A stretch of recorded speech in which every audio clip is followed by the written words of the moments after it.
welcome back, and we're moving into our second conversation for today as we talk about the role of the Kidney Association in Belize and some of the upcoming fundraisers to help patients who are suffering with kidney disease. We have with us on set Olga Herrera, who is the president of BELAIFA, and she is also the president, or the past president that is, of the Kidney Association of Belize. In the middle, we have well-known person in Belize, Glenn Tillett. He is a kidney patient or a dialysis patient, and also I guess we can call you an advocate now, right? Yes. And on the end, we have Ruby Nicholson, who is the Kidney Association's treasurer and also a past president as well. Good morning and welcome. Good morning. Good morning. I must say it's nice to have you guys in. A topic very dear to us, because we see what happens on a daily basis when it comes to the kidney. People don't know the role of the kidney, and we continue to abuse the kidney. So let's jump on into the Kidney Association of Belize and the work that is being done by the Kidney Association of Belize.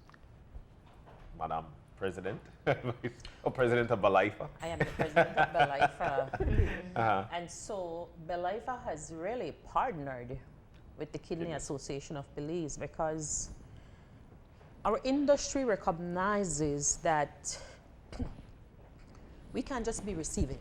Yeah. We have to give back. And so many years ago, we partnered with the Kidney Association because since I was the president, but before the president, we recognized that it's an association that was really on its own. Yeah. Like, who is the Kidney Association? And so understanding from the insurance industry, the dynamics that so many people are diagnosed with kidney failure, we decided to partner and work along with the kidney. So every year, we work for this particular event, the Red Night Gala. Yes. It's a very unique event, yes. So we are making preparation for that special event this year. Yeah.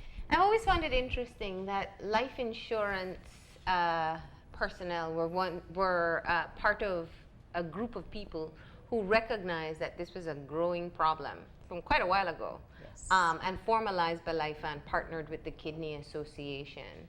Talk to us about just some of the stories that you were hearing as an insurance provider that really prompted this partnership. Well, actually, Ruby, I remember this young girl who was going to high school. And she lived way up in San Lazarus village in Orange Walk. And we made it our business.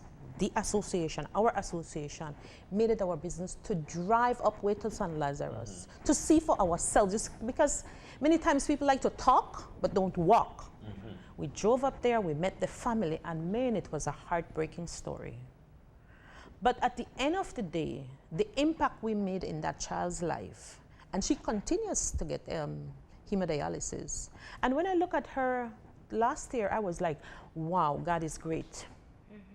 Because she continued going back to school. And when you see her now, you would like, don't even recognize that she is a dialysis patient. But the work that we do, and a lot of times is backdoor, nobody notice it, but we're there, we're working. Yeah. Because we want to make an impact. And so every year, I advocate, I fight with my industry to say, guess what? In life, you have to freely give so you can freely receive. And that's my motto in life, to give. Give as much as you can, because there are a lot of people out there who are hurting, who need our help, because we never know when it's going to be our turn. Let's bring this over to Ruby and talk about the role of the Kidney Association and how important partners like BELAIFA and other donors are. Yes, what happened is that the association works primarily with the kidney patients. We do several fundraising and we advocate for them because we know that the dialysis is so expensive. We have also worked with and partnered with different organizations that have supported us in order to assist these patients. What we are also doing is advocating now to do preventative educational awareness so that the rise of kidney failure can be a little bit lowered, because we're noticing that it is on the rise. Yeah. Definitely. And we're very concerned about the lifestyle and the health of especially patients who are diabetic and hypertensive. Yeah. So we are trying our best. And we also, every 3 months, have Dr. Hyde coming in and deal with patients who are at risk of contracting kidney failure. So that's what we're doing at this point in time. How often do we, you know, it brings me back to the lifestyle of the younger ones that's coming up. We're not cognizant of what we're consuming. We don't even want to work out. We don't want to do anything so we can live up to par when it comes to your health. And it brings me to ask the question, how often, and I want for folks to recognize the answers, how often are we seeing people at the Kidney Association of Belize with kidney failure? How often do we get these people in? Actually, on a weekly basis. Wow. Actually, on a weekly basis. It's alarming, and I know that recently the government has supported 88 patients. These are new patients we're talking about. No, these are existing patients.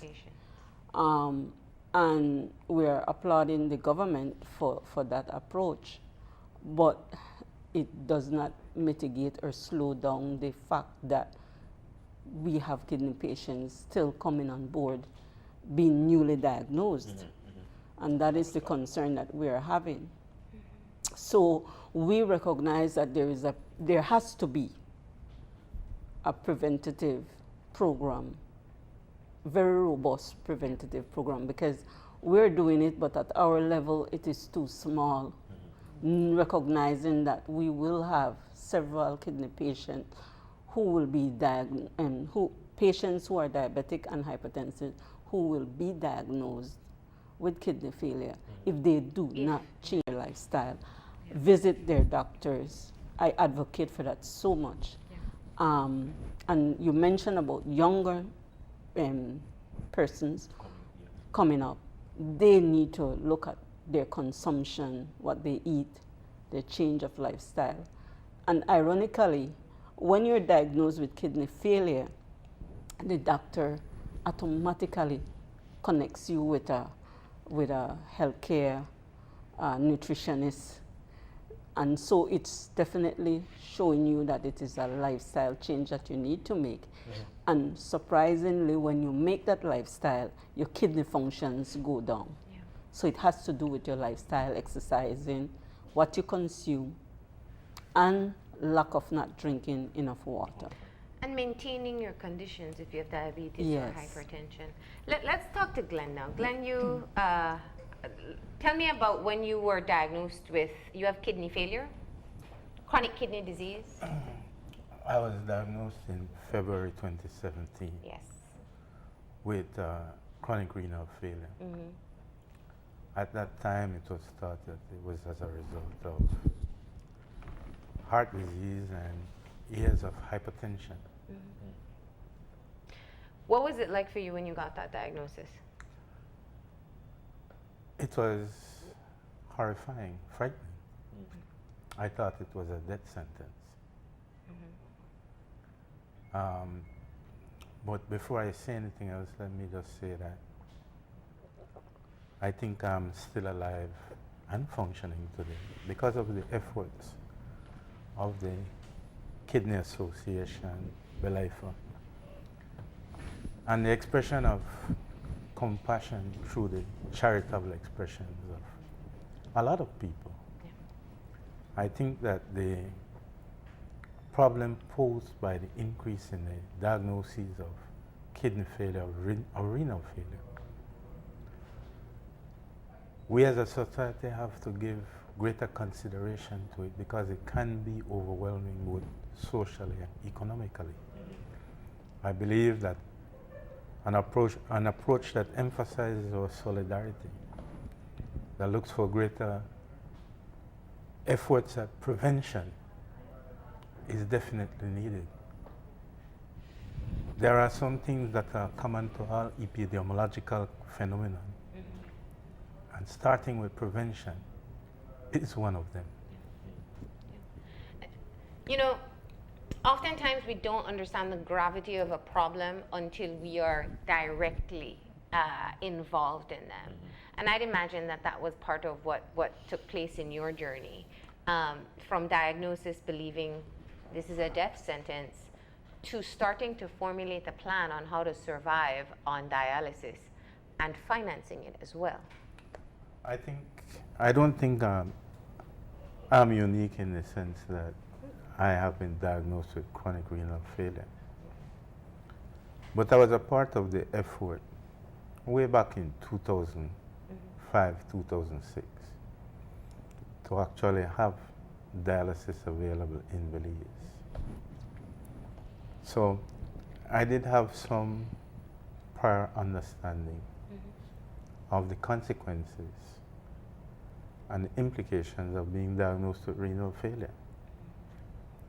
I think also that more has to be done to literally educate and sensitize the public, the population at large.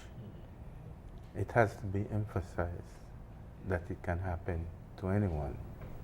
It has to be re-emphasized. There are some things we can do to prevent being diagnosed with renal failure and for it to occur to you. We have to be aware that those diagnoses are increasing, and we have to understand why and do more to guard against that. I will say it to everybody that a simple checkup at least once a year goes a long way in helping you to safeguard and maintain your health. When we speak about patients who rely on dialysis, and we have many times before, the primary challenge is cost. Yes. And in fact, what it costs today is still, it's a lot less than it used to be. You're talking about a free function of your kidneys now costing almost $1,000 a week if you pay for all 3 sessions. It's not sustainable for many people, most people in Belize, but yet we have so many patients that require it. We've had people talk about needing to wait until a person dies on the Ministry of Health regime so that they can get on that regime as well, because of the financial burden. What is, I mean, all of that stated seems like enough to tell people, listen, you don't want to get into this position. But the reality is that we do have patients who have kidney failure that do need this treatment.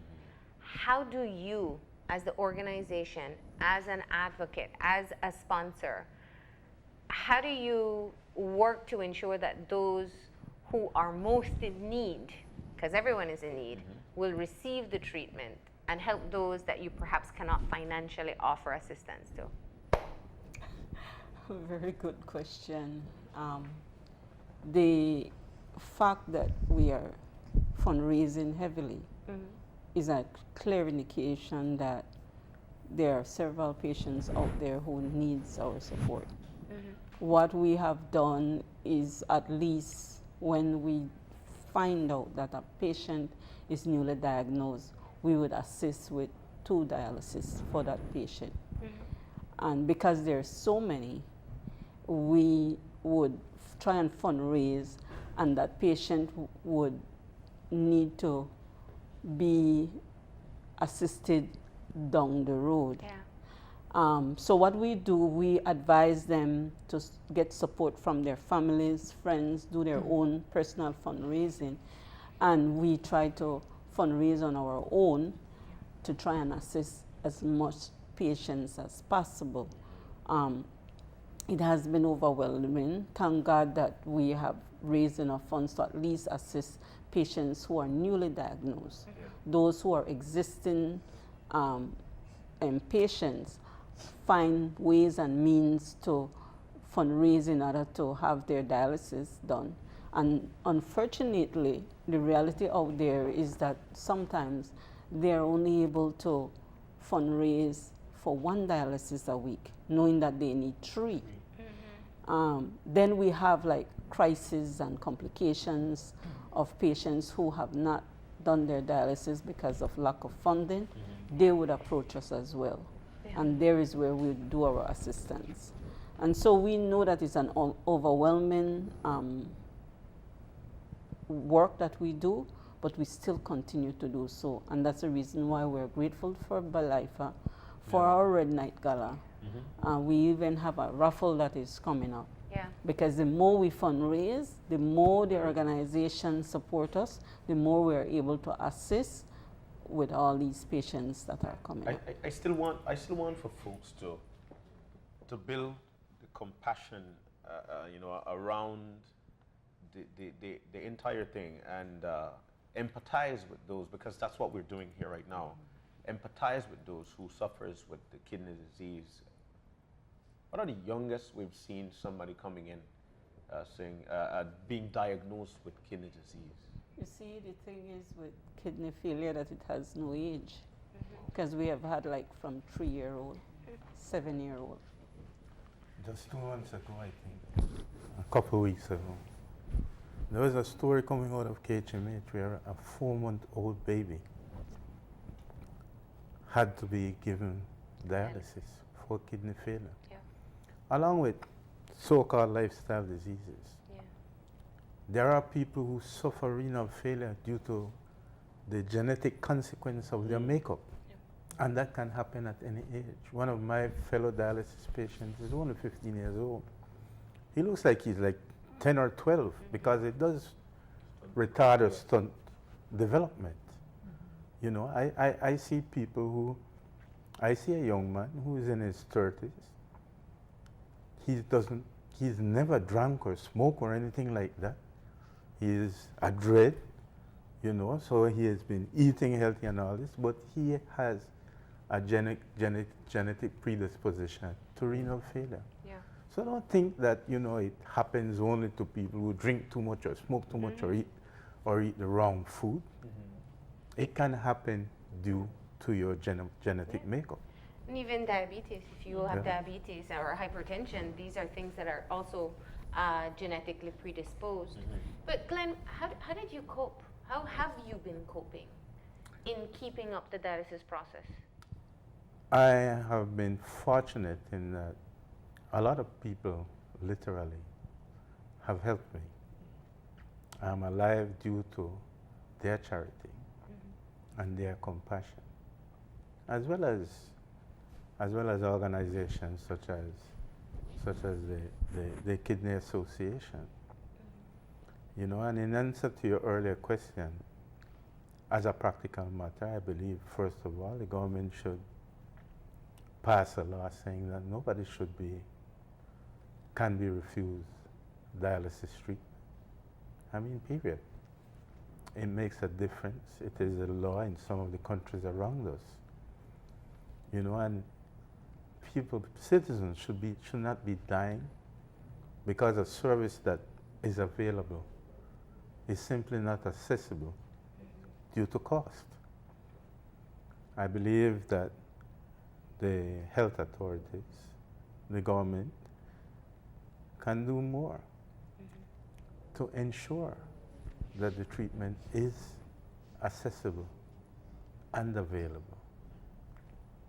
I believe that if we look at the model of the countries around us in the region, whether it be Guatemala, Mexico, Honduras, or Venezuela, their approach has been that, you know something, we need this, and we have to have it. So there's no limitation on how many sessions you can get. You get what is needed. And their approach is that they want to make sure that people who suffer from renal failure can continue to be productive and constructive citizens. They understand that there's a synergy in the solidarity of having everybody on the same page. Providers, healthcare providers, patients as well as their families. I can say without a doubt, categorically, I would not be alive today if it wasn't for the sacrifice and efforts of my family and my friends and even complete strangers. And we have to continue to enhance our ability to take advantage of that solidarity to help those who can't help themselves. From the people you interact with at your dialysis treatment, how are they doing it? How are they managing to pay for the treatment? I'm not quite sure I understand you, but I will say this. I presently get my dialysis sessions and most of my health care from Dialysis del Caribe. Yes. I laud Nurse Aku, who heads the center, as well as the nurses and technicians there. I think I am in much better shape today than I was months ago, just due to the administrations. And I do appreciate that. You know, it's inconvenient. I must have dialysis 3 times each week. So that means Mondays, Wednesdays, and Fridays. I spent literally more than half of my day going to get dialysis, you know, getting dialysis and leaving from there. But their efforts are, for the most part, for the majority, what keeps me alive and enable me to continue to try and be a constructive and constructive person and a productive citizen. Now, the need for fundraising is very clear. You know, when we talk about costs, when we talk about what people go through, and just the challenges that they have. How have you been seeing the support over the years? It's really increasing because I think that we are educating people more and more. And in particular, our association holds what we call an Insurance Awareness Week every year, where we speak about these issues because we need to talk about it. People need to hear it. People need to know that there is something called renal failure, that if you don't do your checks every year, if you don't catch it in time, it might be too late for you. And so it's about educating the general public. So every year we have this Insurance Awareness Week where we advocate for things like the kidney patient. And so when I ask my friends to support the event, I said, I want you to support the event. Give me a donation of $100. You get the opportunity to go to a Red Night Gala where you can have fun. And knowing that you're going to an event that you are helping your brother or your sister. So even if I don't go, when my friends say, well, I'm not going, I said, cool, you don't have to go. Just give me the donation. Because it's going towards a worthy cause. So it's advocating for these things and understanding that we have to be a part of fixing the problem in terms of how we can help people. I'm not saying fixing the actual kidney problem, but if we can do, if we can advocate for prevention, it's better than you having renal failure. And so I ask my people, my Belizean people, if somebody asks you to support this event, man, just jump on the wagon and say yes. I'd like to follow up on what she said. Right? It is a worthy cause, but I think that with the announcement of the government intention and program to assist dialysis failure, people who have renal failure with dialysis sessions, that doesn't mean that the problem of financing, of providing assistance to people who need dialysis is ended, right? In fact, I've found over the last 2 years, for example, that whenever the Minister of Health, for example, appeared on your media and said, well, I have a plan, I'm going to help people, that the people who were helping me personally would bring a sigh of relief and would kind of fall back, even though I still very much needed their help. Yeah. And it's important today, I think, that your listeners, your viewers understand that the efforts by the Kidney Association and by BELAIFA, right, continues, and they still need the support. They still need the assistance because it is still a problem.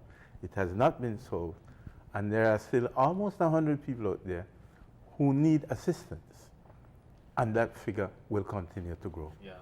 3 times a Now, week. it's important for us to be clear because we haven't really talked about the details of kidney diseases as well. And there are actually two times or two reasons people might need dialysis. One is absolute failure and one is temporary. When someone receives dialysis temporarily, eventually the kidneys start to function again and they're able to recover. But someone who has complete failure will need dialysis for the rest of their life. Yeah. So that means the cost continues The every cost week. continues. And I want to echo what Yeah. Mr. Tillett has noted. And that was my concern as well, that Yeah. people may come with the impression that, okay, the government has assisted 88 patients with 2 dialysis, and that's supposed to be sufficient enough to support kidney failure. And that's just one portion of assistance. We have several patients who are not on the list who will also need the support and assistance for dialysis. Yeah. And then remember that although these patients are being given the 2 dialysis, they will also be struggling with that 1 Paying for dialysis. Yes. It's 3 a week. It's 3 a week. Yeah. We want to emphasize that 3 dialysis a week, and we want to applaud Mr. Tillett to have his 3 dialysis a week. That makes a big difference for the patients, And the quality of the life. quality of life. Of course. Because Literally. literally, yes, because when you do the 2 dialysis a week, people will say, oh, that is good enough. No, it's not good enough. It's not good enough. They need the 3. So they will have patients who will still, although they've been granted the 2 dialysis, will still be coming to us for assistance for that 1 dialysis. Yeah. Yeah. I like to say that dialysis is like somebody giving you a bucket of dirty water and a cup and a filter. And you go and you dip out a cup, filter it, and you put it back in the bucket. And you do that over and over until you get that bucket of water reasonably clean, right? But Yeah. it's not completely clean. Yeah. The mechanical process of filtering your blood by dialysis cannot completely replace, in a few hours, Yeah. what your kidney does 24/7. Yeah. It's as simple as that. 2 dialysis sessions a week help to keep me alive. And while it maintains life, it cannot approximate a reasonable quality of my Yeah. life in terms of my energy and my ability and capability. You know, it's as simple as that. And if you have to pay even for 1 session of dialysis each week at present prices, it is still expensive because you're looking at $200 a week. You're looking at over $10,000 a year in a country where the average, where your per capita is less than $10,000 a week. So it continues to be a financial burden. Yeah. The government and the authorities can do more. The approach, if I may make a critical comment, should be to lower the cost of dialysis overall. There are cheaper processes other than dialysis. There's the peritoneal as Yeah, well. there's the Why peritoneal. don't we use that as often? There has to be a system in place for that. In that you need to get the support from the Ministry of Health to create that program. It Yeah. cannot be a one individual person just doing peritoneal dialysis Yeah. or just a few people doing peritoneal dialysis. That has to be introduced as a program, just like how you have the dialysis program. It has to be introduced as a program. Okay. Why? Because it's a more risky dialysis process than hemodialysis. That's the reason why hemodialysis is more prone to be used than peritoneal dialysis, because it has the risk of infection, Yeah. and the individual would end up doing that peritoneal dialysis at home. So that program will need to have a social worker, the nurse in charge, nurse. training, a visitation, frequent visitation to the home, advice, support of the patients, and also monitoring of the patients, because there could be some risk of infection. Wow. So that has to be a general program. Yes. It doesn't mean that the peritoneal dialysis is not done in Belize. Yeah, there are some But people who there do are it. some people on it, especially those who are far away and cannot do the hemodialysis. Yeah. But for it to be robust, there has to be a It program. has to have supplementary assistance. Yes. Yeah. Has there been a discussion, you know, as far as you know, with the Ministry of Health? You know, Glenn, I echo what you're saying. We know that this is a serious problem. It has been for many, many years. That, as I said, the cost has actually gone down since from what it used to be. But I think also thinking of offering, when you talk of Venezuela, Mexico, they do have an end in sight in terms of they can access transplants, and that's the difference. Well, A transplant may be able to get someone a kidney that will function, and then they stop doing dialysis. I say it, and I don't mean it as a critical comment. Yeah.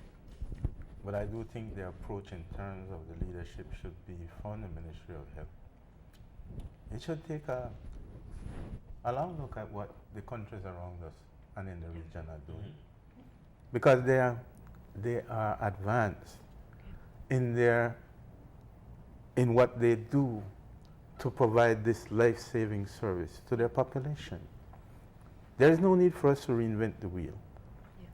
The Ministry of Health can call a conference right now of the stakeholders here in Belize, as well as Guatemala and Honduras, with whom we have been cooperating in certain health issues for the last 2 or 3 decades. Malaria, cholera, for example, right, are examples of what we have been cooperating and have been successful in that cooperation. The issue of transplants, we have to have an approach that looks at how we can make transplants, and I mean, when I say transplants, not only kidney, but organ transplants, more available and accessible to our population, and it can be done. We cooperate at many levels with the countries around us, and even with the United States and with Cuba.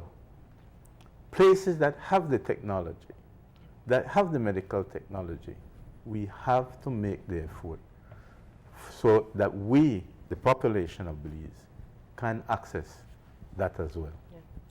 Great point. I like what you're saying in terms of maybe it's just a time to recognize it's not a crisis, but it is a growing, I mean, I don't know what to use as definition of crisis, but it is a major concern in the healthcare sector, from diabetes management, hypertension management, right all the way up to kidney failure and some of the severe complications that we see people suffering from.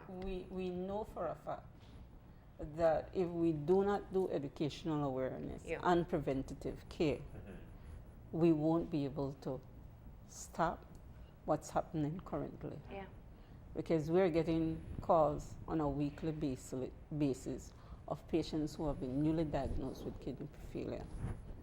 And we are trying our best to educate, as what Mr. Glenn says. Yeah. Let the public become aware.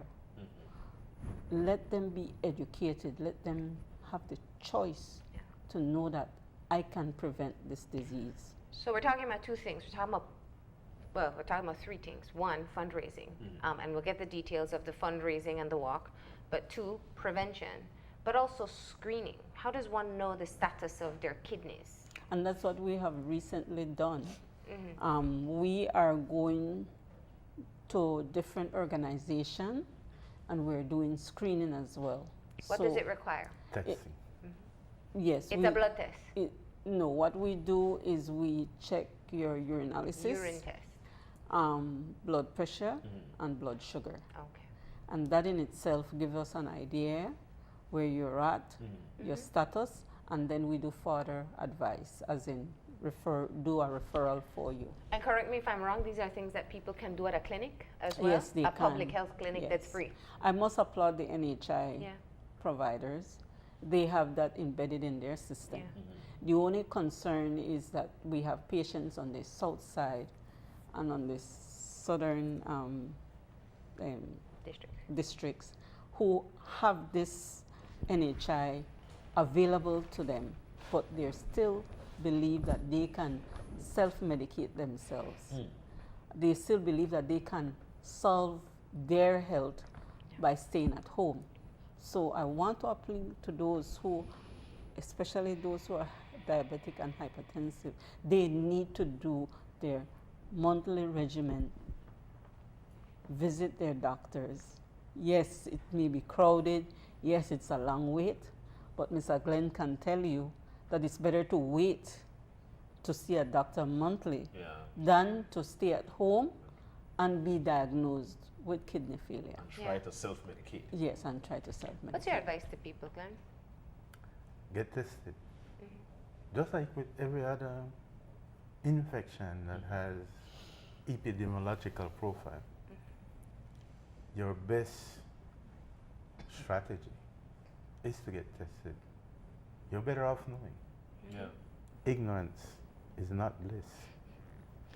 All right. And if I can say from an industry point of view that most of our programs out there have what we call a preventative care, Yeah. which we also advocate to the general public. You don't get sick, give praise to the good Lord, but do your preventative. Yeah, It's better to know early than too late.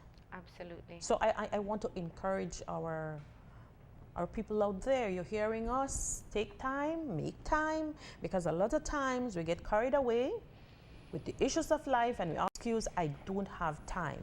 We have to make time for ourselves. Yeah. And of course, the Kidney Association and BELAIFA with its Red Gala is raising funds to help kidney patients. So let's talk. You have a annual kidney walk that takes place, right?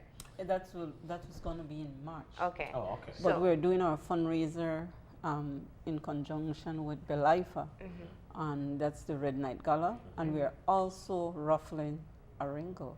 A Wingle? A Wingle, yes, a Wingle. I always Oh, when is pronounce it? When is it gonna? The gala is November 3rd. Okay. Where do people get tickets? So the Red Gala is on November the 3rd at the Old Belize Pavilion. Okay. And we're asking everyone to be on time, 7 p.m. And so you can get your tickets from all the insurance companies, the life insurance companies, which is Sagicor, RF&G Life, and Atlantic Insurance. You can call these companies and you can actually get your tickets from there. The donation is $100 towards a worthy cause. So come. Only $100. Only and you're saving $100. lives. Yes. And $50 for the raffle for the Wingle. Okay. And so the tickets are on sale now, and when will you draw the raffle? The same night of the, Really? yes, Of the the Red gala. Gala, Wow. the 3rd of Okay. I'm November. marveling in it. It might sound a little bit of an aside, but John was the host at the last gala. And the last one. And he the last sang. one. He sang and performed. Like, Oh. we'll miss you, John. yes. We have fun at the Red Gala. Yes, we do. Yeah. It's a great opportunity, I'm sure, to have fun and also to know you're contributing towards a worthy cause. Yes. And you get to dust off everything red in your closet and put it on in one night, right?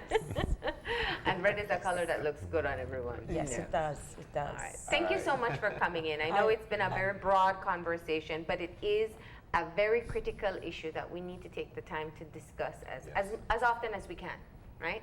So prevention, screening, and assist those who do need help, right?